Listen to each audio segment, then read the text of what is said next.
Welcome to Sandhya cooking Kolkata. இன்றைக்கி ரொம்பவுமே டேஸ்டான ஒரு ரவா லட்டு செய்ய போகிறோங்க. இந்த ரவா லட்டு என்னோட ரொம்ப ஃபேவரட்டான ஒரு ரவா லட்டு.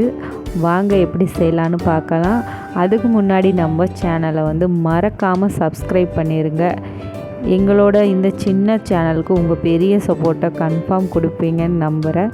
வாங்க எப்படி செய்யலான்னு நம்ம ரவா லட்டை பார்க்கலாம். ரவா லட்டுக்கு தேவையான பொருள் தாங்க இன்றைக்கி நான் எடுத்திருக்கேன். இன்றைக்கி 10 ரூபா ஆரோக்கிய பால் ஒரு பேக்கெட்டு, அப்புறம் 3 பேக்கெட் 1/4 கிலோ ரவை, 3/4 கிலோ ரவை, அதுக்கப்புறம் தேவைக்கேற்ப முந்திரி, திராட்சை, 4 ஏலக்காய், அதுக்கப்புறம் நான் ஒரு தேங்காவை ஃபுல்லாக நான் துருவி வச்சுருக்கேன்.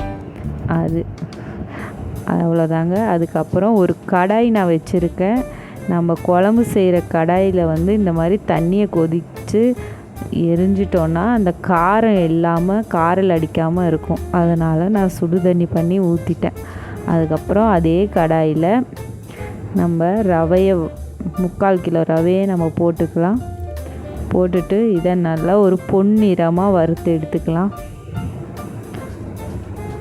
மெயின் இந்த ரவா லட்டுக்கு இந்த ரவையை நல்லா பொன்னிறமாக வறுக்கும்போது தாங்க இதோட டேஸ்ட் ரொம்பவுமே நல்லாயிருக்கும். உங்கள்கிட்ட நெய் இருந்துச்சுன்னா நெய்யை ஊற்றி இந்த ரவையை வறுத்து எடுத்துக்கோங்க. எடுத்துட்டு ஒரு பிளேட்டுக்கு மாற்றிட்டேன். நல்லா பொன்னிறமாக நான் ஒரு 10 நிமிஷம் வறுத்து விட்டேன். அதுக்கப்புறம் இதை இந்த பிளேட்டில் அப்படியே நம்ம கொஞ்சம் நேரம் காய விடலாம். அதுக்கப்புறம் தேவைக்கேற்ப என்னென்னு செய்ய ஆரம்பிச்சிடலாம். நான் ஒரு 5 ஸ்பூன் நெய்யை ஊற்றிருக்கேன். அந்த 5 ஸ்பூன் நெய்யில் நம்ம முந்திரி, திராட்சையெல்லாம் ஒரு லேசாக பொண்ணு வரப்பாக பொரித்து நம்ம எடுத்துக்க போகிறோம். ஃபஸ்ட்டு முந்திரியை போட்டு பொரித்து எடுத்துக்கிட்டாச்சு. அதே நெய்யில் நம்ம திராட்சையும் பொரித்து எடுத்துக்கிட்டாச்சு. இந்த திராட்சை பொசுன்னு வீங்கிருச்சுனாலே போதுங்க. இந்த மாதிரி பொரித்து செய்யும்போது டேஸ்ட் ரொம்பவுமே நல்லாயிருக்கும். அதுக்கப்புறம் அந்த நெய்யை நான் அதே கப்பில் ஊற்றி வச்சுக்கிட்டேன். நம்ம முந்திரி திராட்சை எடுத்து வச்ச கப்லேயே நெய்யை ஊற்றி வச்சுக்கிட்டேன். அதே கடாயில் ஒரு 10 ரூபா பேக்கெட் பால் ஊற்றிருக்கேன். வேறு எதுவுமே நான் ஊற்றலை, தண்ணி எதுவுமே ஊற்றலை. தண்ணியே கூட ஊற்றி செய்யலாம். அதுக்கு 1 கிளாஸ் தண்ணி மட்டும் ஊற்றிக்கோங்க. நம்ம டீ குடிக்கிற அந்த கிளாஸ் அளவுக்கு தண்ணியை ஊற்றிக்கோங்க. அதுக்கப்புறம் அந்த பால் நல்லா கொதித்ததும் நம்ம துருவி வச்ச தேங்காவை அதில் போட்டுக்க போகிறோம். இதை ஒரு லேஸ் பொன்னிறமாக நம்ம வணக்கிக்க போகிறோம். நல்லா அந்த பால் எல்லாமே அப்சர்வ் பண்ணிடுச்சு. அதுக்கப்புறம் நான் ஒரு 1.5 கப் சீனி சேர்த்துக்க போகிறேன்.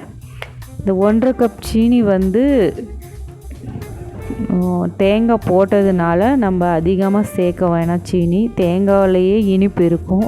அதனால் 1.5 கப்பு போதுமானது. நீங்கள் தேங்காய் சேர்க்காமலும் பண்ணலாம், பால் சேர்த்தாமலும் பண்ணலாம், தண்ணியை ஊற்றி கூட பண்ணலாம். இன்றைக்கி நான் தேங்காய், பால் எல்லாமே ஊற்றி தாங்க செய்ய போகிறேன். அதுக்கப்புறம் நான் ஒரு 4 ஏலக்காவை தட்டி வச்சுருக்கேன். அதையும் அதுக்குள்ளே போட்டாச்சு. சீனி போட்டதுமே அதிலேருந்து பாருங்கள் சீனியிலேருந்து தண்ணி விட ஆரம்பிச்சிருச்சு. இதையும் நல்லா பெரட்டி விடணும். ஒரு 5 நிமிஷம் நல்லா பெரட்டி விட்டதுக்கப்புறம் நம்ம முந்திரி, திராட்சை, ஏலக்காய் எல்லாம் பொரித்து வச்சது அதை நம்ம அதுக்குள்ளேயே போட்டுக்கலாம். போட்டு அதை ஒரு 2 நிமிஷம் நல்லா பெரட்டி விட்டுட்டு நல்லா தண்ணி நல்லா திக் ஆயிரணும். பெரட்டும் போதே உங்களுக்கு தெரியும். அந்த ஸ்டேஜில் நம்ம வறுத்து வச்ச ரவை அதை எடுத்து நம்ம அப்படியே டைரெக்டாக ஃபுல்லாக ரவையும் அதில் போட்டுக்கலாம். போட்டுட்டு நல்லா பெரட்டி விடலாம். எல்லா சைடும் அந்த தேங்காய், இந்த முந்திரி, திராட்சை எல்லாம் போகிற மாதிரிக்கே பெரட்டி விட்டுடலாம். கேஸ் ஆஃப் பண்ணிடலாம். ஆஃப் பண்ணிகிட்டே பெரட்டலாம். ஆஃப் பண்ணிவிட்டு நம்ம எல்லா சைடும் படுற மாதிரி அந்த சூட்டுலேயே பெரட்டி விடலாம். நல்லா பெரட்டி விட்டுட்டு இப்போது நம்ம இதை ஒரு 5 நிமிஷம் ஃபேன் காற்றுல வைக்க போகிறோம்.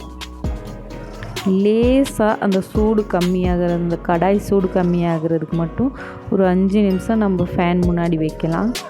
அப்புறம் பாதி சூட்லேயே நம்ம உருண்டை பிடிக்க ஸ்டார்ட் பண்ணிடலாம். அப்போ தான் உருண்டை நல்லா பிடிக்க முடியும். இப்போ பாருங்கள், நான் உருண்டை பிடிச்சி காமிக்கிறேன் எவ்வளோ அழகாக உருண்டை வருதுன்னு.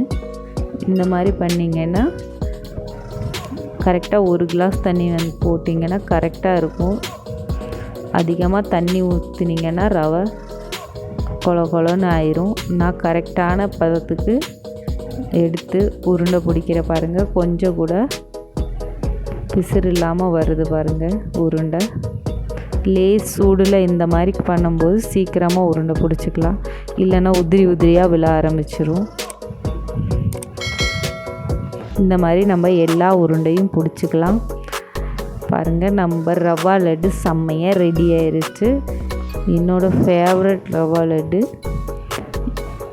ரொம்பவுமே டேஸ்ட்டாக இருக்கும். இந்த மாதிரி பண்ணி பாருங்கள்.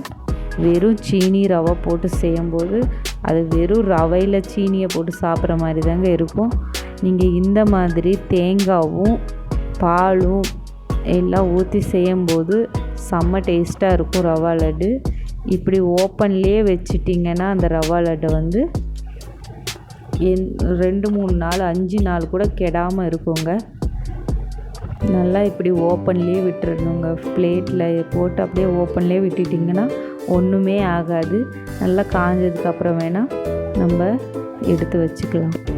தேங்க்ஸ் ஃபார் வாட்சிங். மறுபடியும் வேறு வீடியோவில் சந்திக்கலாம்.